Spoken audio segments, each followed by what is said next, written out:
ఈ తరానికి ఒకే వైఎస్ఆర్ ఒకే KVP free current అంటే రాజశేఖర రెడ్డి వారికి ప్రత్యామ్నాయం ఎవరూ లేరు. వారిద్దరు మంచి స్నేహితులు. ఫీ రియంబర్స్మెంట్ ఆరోగ్యశ్రీ ఘనత ఆయనదే. ఆయన ప్రారంభించిన ఎస్ఎల్బీసీ మేము పూర్తి చేస్తాం. అట్లే రాహుల్ను ప్రధాని చేయడమే వైఎస్ఆర్ చివరి కోరిక. దాన్ని నెరవేర్చే వరకు విశ్రమించబోము. రాష్ట్రంలో ప్రకృతి వ్యవసాయం కోసం ప్రణాళికలు. వైఎస్ఆర్ మెమోరియల్ అవార్డు ప్రదానోత్సవంలో సీఎం రేవంత్ రెడ్డి. ఈ తరానికి ఒకే వైఎస్ఆర్ ఒకే కేవీపీ అని వారికి ప్రత్యామ్నాయంగా ఎవరు ఉండరని సీఎం రేవంత్ రెడ్డి అన్నారు. మాకైతే 10 మంది రేవంత్ రెడ్డిలు అయిపోయారు ఆ తరానికి. సరే, ఈ తరానికి వైఎస్ఆర్ కేవీపీ మాత్రమే అని అంటూ అట్లాంటి వాళ్ళు మళ్ళీ పుట్టరు అని చెప్తూ అట్లాంటి వాళ్ళకి ప్రత్యామ్నాయం లేదు అని చెప్తూ మాకు మాత్రం రేవంత్ రెడ్డి అసంటోళ్ళు ఒక 10 మందిని తయారు చేసి పెట్టారు. ఎట్లా? మంత్రుల రూపంలో, ఇప్పుడు ఉన్నటువంటి మంత్రుల రూపంలో, మంత్రివర్గ రూపంలో అంత రేవంత్ రెడ్డి లెక్కనే చెప్తారు, మర్చిపోతారు. ఇస్తామంటారు, ఇయ్యమంటారు. ఒకసారి వస్తుందంటారు, ఇంకోసారి రాదంటారు. వచ్చేది రాదంటారు, రాంది వస్తుందంటారు. కింద మీద చెప్తారు, ప్రజలను కన్ఫ్యూజ్ చేస్తారు, ఆగం చేసి ఇచ్చిపెడతారు. భరోసా కానీ, రుణమాఫీ కానీ, బీమా కానీ, నీళ్లు కానీ, కరెంటు కానీ, మీరు ఏ పథకమన్నా తీసుకోండి. ఇలా పెన్షన్ కూడా అంతే. అట్లే ఉద్యోగస్తులకు కూడా వాళ్ళకి రావాల్సినటువంటి హక్కులు, డిమాండ్లు అవి అంతే. ఇటుపక్క నిరుద్యోగులకు కూడా నోటిఫికేషన్లు అవి అంతే. జాబ్ క్యాలెండర్ అది ఉండదు, దాన్ని ఇంప్లిమెంట్ చేయరు. అంటే ఏదైనా సరే రేవంత్ రెడ్డి రూపంలో మనకు మాత్రం కనిపిస్తున్నారు. మిగతా మంత్రుల రూపంలో అందరూ ఉన్నారు. అందరు రేవంత్ రెడ్డిలే అయిపోయారు. ఒక్కరు కాదు, ఇంకా 10 మంది తయారయ్యారు మనకి. అయితే చదువుకునే రోజుల్లో నుంచి మరణం వరకు వైఎస్ఆర్ కేవీపీ రామచంద్రరావు తోడు నిలబడ్డారని గుర్తు చేశారు. హైదరాబాద్లోని ఓ ప్రైవేట్ హోటల్లో మంగళవారం నిర్వహించిన YS Rajasekhara Reddy memorial award 2025 ప్రధానోత్సవం కార్యక్రమం నిర్వహించారు. ప్రకృతి వ్యవసాయ శాస్త్రవేత్త సుభాష్ పాలేకర్, డాక్టర్ సుధా, డాక్టర్ నాగేశ్వరరావులకు అవార్డులు అందజేశారంటూ ఇక ఇలా నేడు చంద్రగొండకు సీఎం రేవంత్ ఇందిరమ్మ ప్రారంభోత్సవానికి హాజరు అంటూ ఇక్కడ ఆనాడు నిజంగా అంటే సరే ఇప్పటి ఈ కాంగ్రెస్ నాయకులను చూస్తే చిర్రెత్తుకొస్తా ఉంది. కానీ ఒకనాడు కాంగ్రెస్ నాయకులను చూస్తే, ఒకనాడు అంటే సరే మళ్ళీ పివి నరసింహారావు, కోట్ల విజయభాస్కర్ రెడ్డి, అంజయ్య ఆ పీరియడ్ కోతలేడు నేను. ఇప్పుడు రాజశేఖర రెడ్డి పీరియడ్ 2001 నుంచి మనం చూసిన కాడ 2004 వరకు 2 సార్లు గెలిచాడు కదా రాజశేఖర రెడ్డి. సో 2004, 2009. సో ఈ పీరియడ్లో రాజశేఖర రెడ్డి చేసినటువంటి సేవలు బ్రహ్మాండం, అమోఘం. అవి ఇప్పటిదాకా కూడా ఇంకా ప్రజలలో సజీవంగా కనిపిస్తూ ఉన్నాయి, నిలబడి కనిపిస్తూ ఉన్నాయి. ఆరోగ్యశ్రీ అంటేనే ఫస్ట్ వైఎస్ఆర్ గుర్తొస్తాడు. ఇక తిరుగులేదు దానికి. 104 కూడా అంతే. అంబులెన్స్ సౌకర్యము అప్పటిదాకా ఎక్కడైనా ఏమన్నా అయితే అసలు అక్కడ కిరాయి దొరకక, లేదా బండ్లు లేక, లేదా అవకాశం లేక, లేదా చనిపోయిన బాడీలను తీసుకెళ్ళడానికి ఎవరు సహకరించక పడ్డ బాధలకెళ్ళి ఫస్ట్ రిలీఫ్ అయింది డాక్టర్ వైఎస్ రాజశేఖర రెడ్డి పీరియడ్లో. బ్రహ్మాండం. నిజంగా ఆనాటి రోజులు వస్తే బాగుండు అని అనుకుంటే ఆనాటి రోజులు కాక ఇంకా పిచ్చి రోజులు తీసుకొచ్చి పెట్టారు మన ముందట.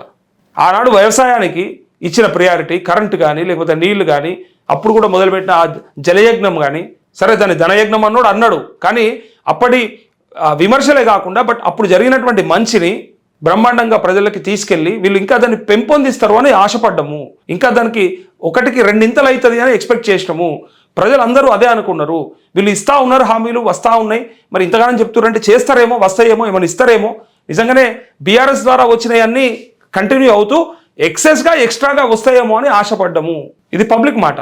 వాళ్ళు వాళ్ళు ఇస్తున్న 10,000 రైతు బంధు ఏంది, 15,000 వస్తుంది అంటే ఆశ, ఒక 5,000 పెరుగుతుంది కదా అని. అందులో కొద్దిమంది సైజ్ ఆపిరు అంతే. అటు 2,000 పెన్షన్ 4,000 అనరి. వాళ్ళు ఏమనుకోరు అంటే గెలవమనుకోరు. యాక్చువల్గా గెలవమనుకునే ఇచ్చిర్రు, మనం గెలిపిస్తే అది మన తప్పది. గెలవమనుకునే వాళ్ళు అన్ని ఇచ్చేసారు.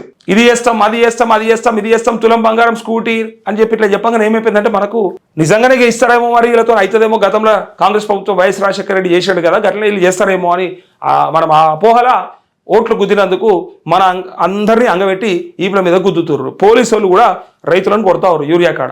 నిన్న కూడా ఒక ఎస్ఐతో మాట్లాడినాం మనం. ఇంకో వార్త, కొత్త రేషన్ కార్డుదారులకు సన్న బియ్యం ఈ నెల నుంచి పంపిణీ. 10 లక్షల కుటుంబాలకు లబ్ధి. 3.2 కోట్లకు చేరిన లబ్ధిదారుల సంఖ్య. 2.02 లక్షల మెట్రిక్ టన్నుల బియ్యం పంపిణీ. రాష్ట్రంలో తాజాగా ప్రభుత్వం మరో 10 లక్షల రేషన్ కార్డులు మంజూరు చేసింది. ఈ కుటుంబాలన్నీ ఈ నెల నుంచి సన్న బియ్యం అందుకోనున్నాయి. దీంతో రాష్ట్రంలో కార్డుల సంఖ్య 99.7 లక్షలకు చేరుకోగా లబ్ధిదారుల సంఖ్య 3,20,00,000కు చేరింది అంటూ. సరే, దీంట్లో ఎక్కువ మందికి లాభం అంటే ఉపయోగపడినటువంటి స్కీమ్ ఇది. దీనిపైన విమర్శలు చాలా ఉన్నాయి. అంటే సన్న బియ్యం కాబట్టి ఇప్పుడు తింటురు, కానీ గతంలో దొడ్డు బియ్యం ఇస్తే ఏం జరిగేదో మనందరం చూసినాం.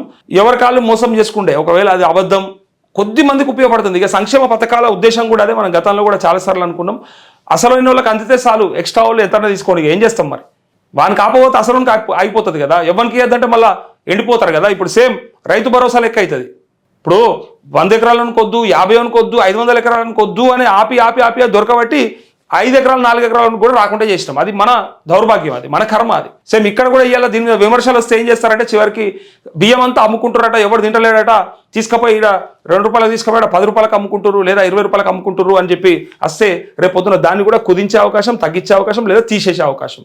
సో భవిష్యత్తులో మళ్ళా ఇబ్బందులు వస్తాయి. కొన్ని సంక్షేమ పథకాలు అనేటివి సరే కొంతమందికి ఉపయోగపడ్డ చాలు అనుకునే పరిస్థితి. నేను మొన్న కామారెడ్డి కూడా పోయినాడు ఆహోరా అది నిత్యావసర సరుకులై పొట్లాలు పంచినాం, బ్యాగేజ్ కిట్స్ ఇచ్చినాం. ఒక్కోటి 700-800 రూపాయలు పడ్డది.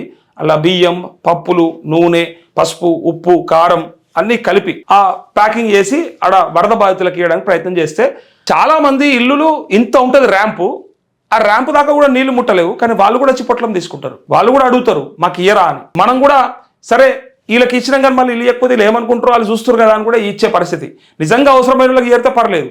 ఫస్ట్ ఫ్లోర్లో ఉంటారు, వాళ్ళకి నీళ్ళు కింద గ్రౌండ్ ఫ్లోర్లో నిజంగానే సగం వచ్చి ఉంటాయి, కానీ ఆ పైన కూడా వచ్చి కింద ప్యాకెట్ తీసుకొని పోతాడు. దీనివల్ల ఏమవుతుంది? నష్టం అవుతుంది, లాభం లేదు. కానీ అక్కడ ఇచ్చిన ఉద్దేశం ఏంది? కొద్ది మంది కన్నా రీచ్ అవ్వాలనేది మా టార్గెట్. ఇప్పుడు 300 ప్యాకెట్లు పంచినాం, అలా 100 మందిని అసలైన వాళ్ళు ఉంటారు కదా, వాళ్ళకని ఇద్దాం. 200 మంది తిన్నా సరే, కానీ అసలైన వాడు నష్టపోవద్దని ఆయనకి సహకారం అందాలని చెప్పి ఇచ్చిన ఉద్దేశం ఏదైతే ఉందో, ఈ సంక్షేమ పథకాల ఉద్దేశం కూడా అదే. అసలైనోడు కడుపుతో ఏమంటారు కదా, ఎండిపోవద్దు, ఆకలితోని ఆయన బాధపడొద్దు. అసలైనవునికి అందిస్తూ వేరేటోళ్ళకు కూడా కొంత పోతే పోని అని చెప్పి వదిలేస్తేనే ఇవి నడుస్తాయి. లేదు ఇలా కూడా అది అవుతుంది ఇది అవుతుంది అంటే అది పోతుంది ఇది పోతుంది, ఎవరికి రాకుండా అవుతుంది.